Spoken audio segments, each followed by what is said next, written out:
Truth is like mercury, fluid, hard to hold, but reflecting everything with a chilling, perfect clarity you cannot ignore. Experience the changing nature of reality in our latest high-tech cinematic thrillers. Hit subscribe now and follow the flow of the truth as it reveals itself. My name is Daphne. I'm 32 years old. 4 years ago, my parents sat across from me at their kitchen table in Scottsdale and told me they didn't have the money. My son was 6 years old and dying of kidney failure, and they said they were stretched thin, that their retirement accounts were locked up, that the market had taken what room they had to give. They said they were sorry. They cried. My father patted my hand. 6 weeks after Ezra died, I found a wire transfer confirmation buried in my mother's email inbox. $95,000, sent to my brother's law firm escrow account on October 14th, 2021. The same morning, my son was removed from the kidney transplant waitlist because we couldn't make the required deposit. My brother didn't know I knew. My parents didn't know I knew. I kept it to myself for 8 months while I rebuilt enough of myself to function. Then I printed everything. Last April, my brother collapsed in the lobby of his Chicago office building. His remaining kidney had been failing for 2 years. He'd told no one. When the transplant team ran compatibility panels against every biological family member they could reach, I was the only match. 10 out of 10. My mother called me the next morning. She was already crying before I said a word. That's where this story ends, but to understand what I did and why, you need to know where it started. I grew up in Littleton, Colorado, the second child and only daughter in a family where the word fair was used constantly and meant almost nothing. My brother Graham is 5 years older than me. He's always been the one my parents talked about at dinner, the one whose achievements got framed on the wall, the one who, at 37, still gets called our success story at holiday parties while I'm standing 3 feet away. I noticed things growing up, not all at once, gradually, the way you notice a leak in the ceiling. First a stain, then a drip, then eventually you can't pretend it isn't there. Graham's college fund, which I found years later in a box of old financial files I was helping my parents scan to their new laptop, had $47,000 in it. The year he started at the University of Southern California. Mine had $11,200. I graduated from the University of Colorado, Denver in 2015 with $53,000 in student loan debt. Graham graduated from USC in 2010. Debt-free, and walked into a junior associate position at a Chicago firm that a family friend of my father's had arranged. I want to be fair. My parents weren't cruel people. I think it was quieter than that. 1,000 small tilts in one direction accumulated over 20 years until the whole floor was slipped and nobody noticed because they'd been standing on it so long. I noticed. I just didn't say anything. I met Levi at a mutual friend's backyard cookout in the summer of 2016. He was a licensed electrician, the kind of man who shows up when he says he will and means what he says when he says it.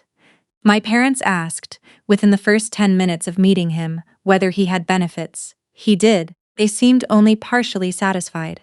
Graham's wife, Sabrina, is a corporate litigator at a top 50 firm. When my parents talk about her, they use a particular tone, proud, proprietary, like she's something they built. Levi and I got married in October 2017 in Estes Park. My parents gave us a check for $800. 6 months earlier, they had given Graham and Sabrina $22,000 toward a down payment on their Lincoln Park condo. I found this out by accident 2 years later, when my mother mentioned it in passing, the way you mention something you've already assumed everyone knows. Ezra was born on March 9, 2019. 7 pounds, 4 ounces. He had Levi's forehead and my eyes and a way of tilting his head when he was thinking that made him look like a small professor. He liked dinosaurs and chocolate milk and the sound of rain on windows. He used to carry a stuffed elephant he called Peanut everywhere, until it fell apart from being loved too hard, and then he carried the scraps. My parents visited twice in his first 2 years. Graham sent a gift card. In January 2021, Ezra started getting tired. Not the regular tired of a busy kindergartner, a heavy pulling kind of tired that didn't go away after sleep. He was pale. He stopped asking to go to the park. On the morning of February 3rd, he vomited at breakfast and couldn't stop. I took him to urgent care, and by afternoon, we were at Children's Hospital, Colorado. The pediatric nephrologist, Dr. Nakamura, had calm hands and a way of explaining things slowly that I was grateful for because my brain kept going static every few sentences. Ezra had focal segmental glomerulosclerosis, FSGS. His kidneys were failing. One had already lost most of its function. The other was compensating, but it was losing. Without a transplant, she said. We were looking at dialysis as a temporary bridge, but his prognosis beyond 12 to 18 months was poor. With a transplant, his 5-year survival rate was around 85%. To get him listed on the National Kidney Registry with priority status, given his age and the severity of his decline, we needed to submit a financial compliance deposit.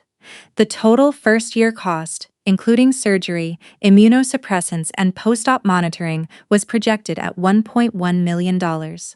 Insurance would cover a significant portion once he was listed.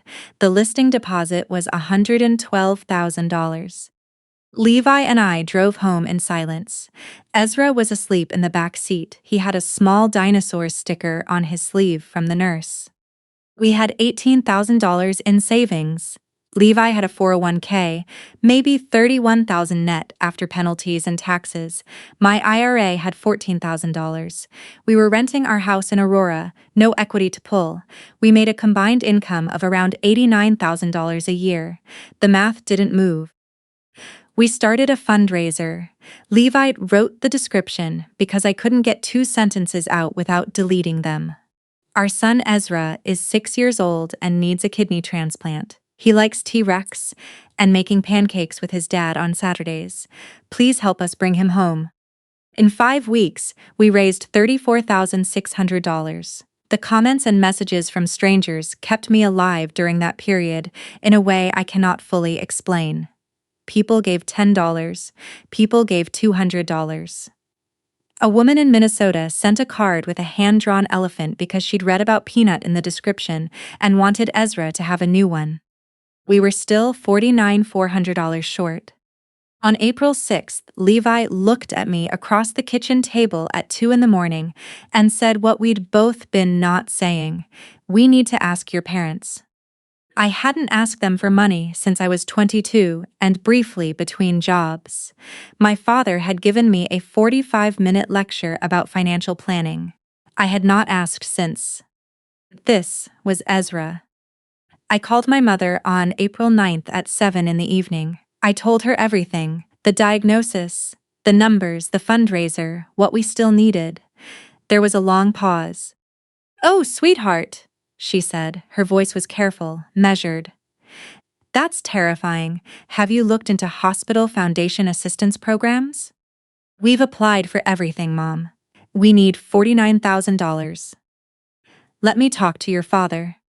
My father called back 4 days later.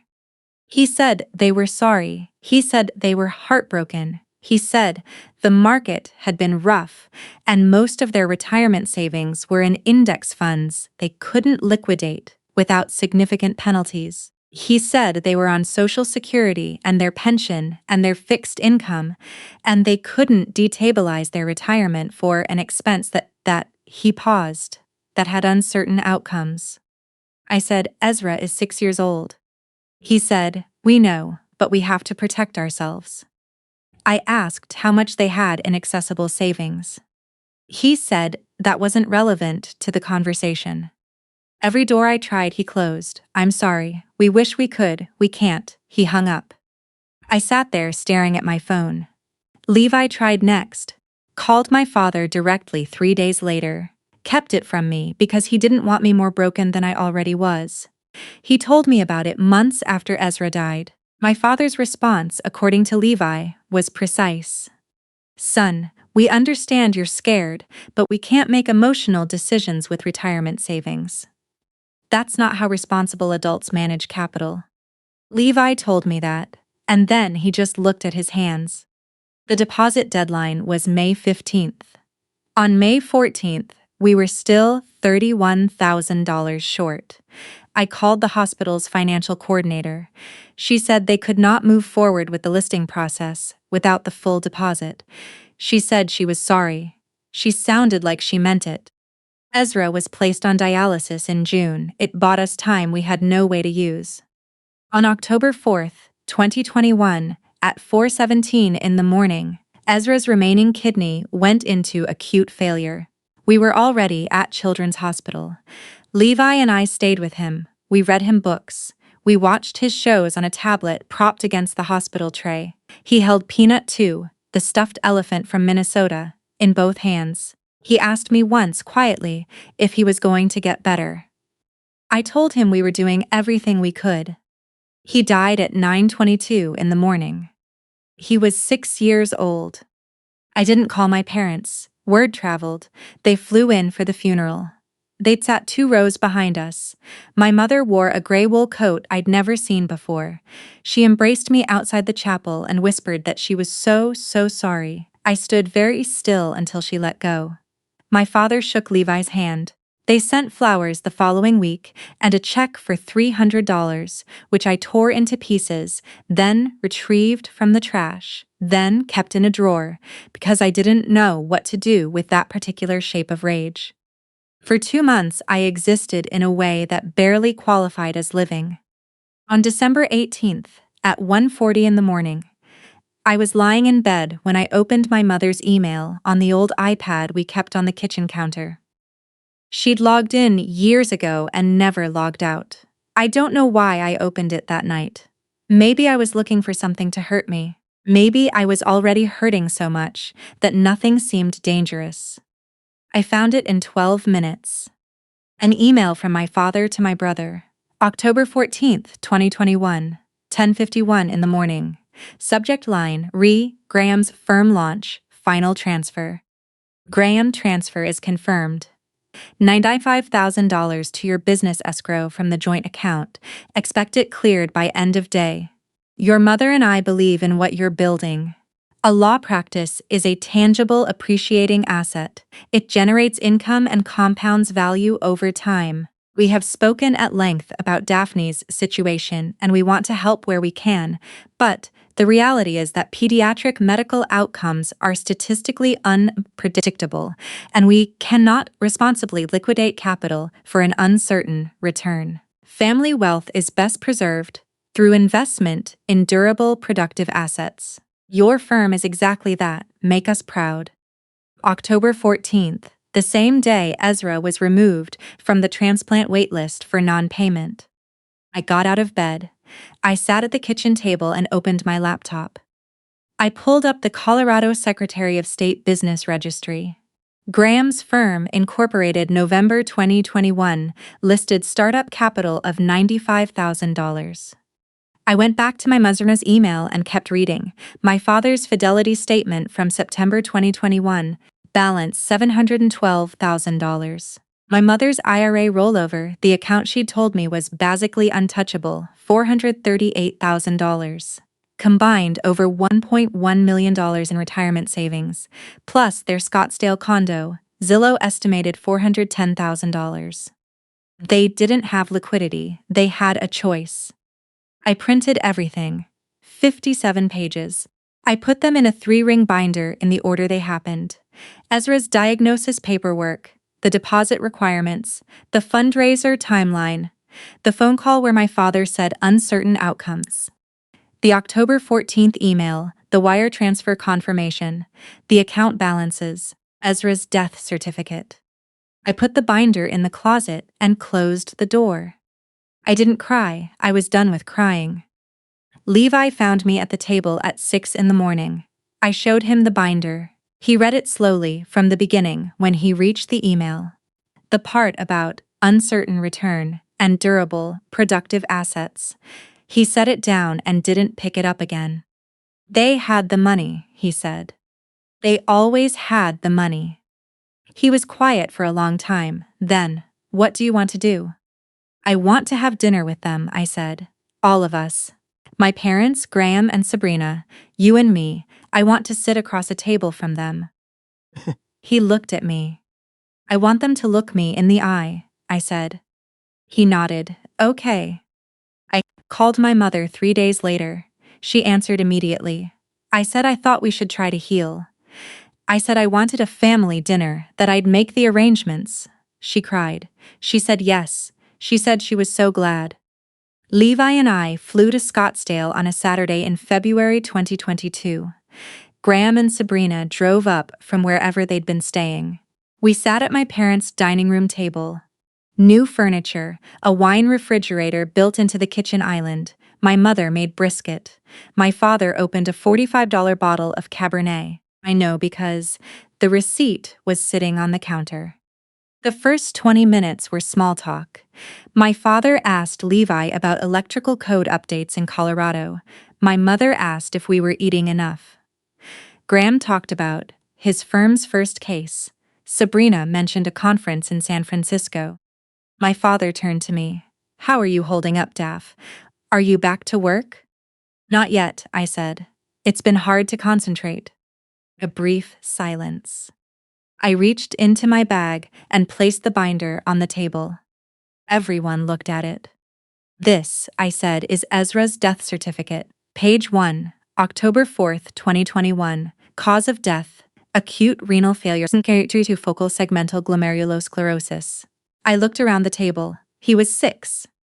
My mother's face went white.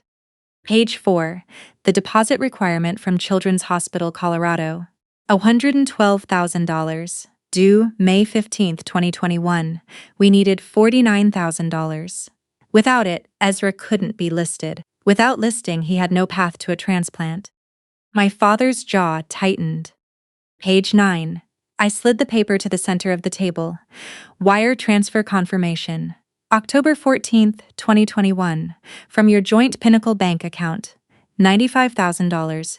To G. Harlow Law LLC escrow. I looked at my brother, Graham's firm. Graham didn't say anything. Sabrina was looking at her hands. Page 14. I placed the email in front of my mother and read it out loud. Every word. When I got to pediatric medical outcomes are statistically unpredictable, my voice cracked once. I kept going.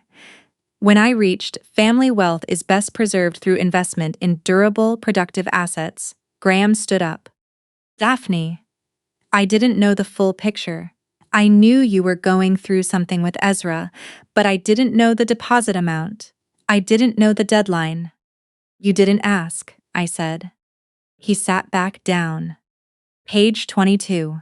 Dad, your Fidelity account balance, September 2021, $712,000. Next page, Mom's IRA rollover, $438,000, over $1 million in retirement savings. You told me you had no liquidity. My father stood. His face was flushed. Retirement accounts have tax implications, early withdrawal penalties. If we'd liquidated, you wired $95,000 to Graham in October from the same account. No penalties mentioned in your email. That was a loan. You wrote that you believed in what he was building. You said make us proud. That's not a loan. That's a gift. You're twisting this. What am I twisting? He was standing now, voice rising, the defensiveness of a man who knows he's cornered. You want the honest truth? The honest truth is that a law practice has a return. It bills clients. It appreciates. What you were asking us to do was spend $49,000 on your grandson's life, I said. On a probability. His voice was harder now, past the point where it could be reeled back in. The doctors told you 85%.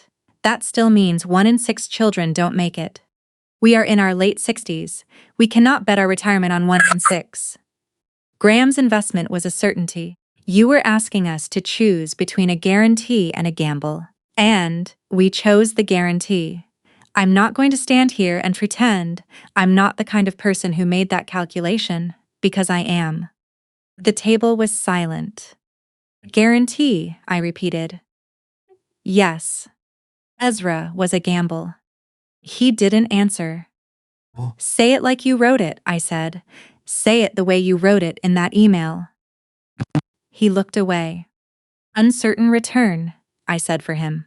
That's what he was to you, an uncertain return. My mother was sobbing. Sabrina had pushed her chair back from the table entirely. I picked up my bag. I looked at my father, then at my brother. You keep this. I set the binder on the table. Read it again sometime. All 57 pages. I looked at Graham. Every client you bill, every case you win. That's Ezra. You built your firm on a morning our parents chose a wire transfer over his last chance at a waitlist spot. Remember that every time you walk into that office. Levi and I walked out. My mother called 41 times in 3 days. I blocked her. My father sent emails I marked as spam. Graham texted once, "We need to talk," and I blocked him too. In March, my mother started mailing letters. I returned the first 6 unopened. The 7th arrived on March 9th, Ezra's birthday. He would have been 7. I didn't return that one. I burned it in the kitchen sink, and Levi stood next to me with his arm around my shoulders, and neither of us said anything. I went back to work that May at a nonprofit serving children in the Denver foster care system. Kids who understood what it felt like to be failed by the people who were supposed to show up. I understood them differently now. For 3 years, I had no contact with my family. Levi and I planted a garden in the backyard. Ezra used to carry tomatoes in both hands like they were fragile. We grew tomatoes every summer. We kept Peanut 2 on a shelf in his room, where we could see it from the doorway. Then, last April, Graham collapsed in the lobby of his building. The transplant coordinator called me on a Tuesday morning. Professional, calm, no judgment in her voice. She explained his diagnosis. She explained the compatibility testing. She asked if I would be willing to undergo HLA typing. I sat at my desk for a long time after I hung up. That evening I told Levi. He didn't tell me what to do. He made dinner and sat across from me and waited. My mother called the next morning. She'd gotten my new number somehow. She was crying before I said a word. She said she knew I didn't owe them anything. She said she knew what they'd done. She said he was going to die, and please would I just get tested, just that, nothing else. I agreed to the test. The results came back 8 days later. 10 out of 10 HLA match. The coordinator called me herself. She said it was exceptionally rare, a 3% probability for a sibling. She said I was Graham's only viable option. She said without a transplant, he had 6 to 10 weeks. 6 to 10 weeks. Ezra had 14 months, and my parents had called that an uncertain return. I thought about Ezra asking me if he was going to get better. I called the coordinator on a Thursday morning and said, I'll do it. But I have conditions, and I want them in writing before I sign any consent. First, my brother is to liquidate his law firm within 6 months of his recovery. 100% of the proceeds go to the Pediatric Nephrology Fund at Children's Hospital Colorado in Ezra's name. Second, my parents are to sell the Scottsdale condo. Full net proceeds go to the same fund. Third, after the procedure, neither my parents nor my brother contacts me directly. If they wish to communicate, they may do so through a single written update each year, which I can choose to read or not. The coordinator was quiet. Then she said she couldn't enforce anything medically, but she could document my wishes and have them communicated to the family through legal counsel before I signed consent. That's enough, I said. The paperwork was handled in 2 weeks. My parents' attorney and Graham's attorney both confirmed in writing. The condo sold in 40 days. The Scottsdale market was hot. $417,000 net, wired to Children's Hospital Colorado's foundation. Graham's firm was appraised at $340,000. He liquidated his equity stake within 4 months of being discharged. Ezra's fund has $757,000 in it now. The foundation told me last month it had fully covered the transplant deposit for 3 children who couldn't make the requirement on their own. I donated my kidney, 4 hours of surgery. When I woke up, Levi was sitting next to the bed, and the first thing he said was, "It worked." I didn't see Graham before the procedure. I didn't see my parents at all. I was told my mother stood in the hallway outside the surgical floor for 40 minutes before she was escorted back to the waiting area. I went home 8 days later. Levi grilled something simple, and we ate outside in the early May evening, and I didn't talk much, and neither did he, and it was the most normal I had felt in a long time. 6 months after the surgery, a letter arrived forwarded through the coordinator per the terms I'd outlined. It was from Graham. He said he didn't expect me to respond. He said he understood if I never did. He said that in the weeks after his transplant, lying in a hospital bed, in the same kind of room where Ezra had spent so many nights, he had finally understood what was in that email. He said sorry might not mean anything, and he wasn't asking me to tell him it did. He said the thing that kept him up was the image of Ezra carrying Peanut. He said he'd met his nephew maybe 4 or 5 times. He said he thought about that now. I folded the letter and put it in the drawer with the shredded check. People ask me if I've forgiven them. I don't have an answer. Some days I go the whole day without thinking about them at all, and those are the freest days I've had since 2021. What I know is this: I didn't donate because I forgave my brother. I didn't do it to give my parents peace. I did it because Ezra was the most generous person I have ever known, and he was 6 years old, and I still carry him with me everywhere I go. I did it because I refuse to become the version of myself that makes the same kind of calculation my father wrote down in that email. Family wealth is best preserved through investment in durable, productive assets. Ezra was the most durable, most real thing I have ever known. He outlasts every asset my parents will ever own. 3 children got their transplant deposits covered last year because of a fund in his name. That's not a return on investment. That's not a metric that fits in anyone's spreadsheet. That's Ezra, still here, still carrying something precious in both hands. And that's enough.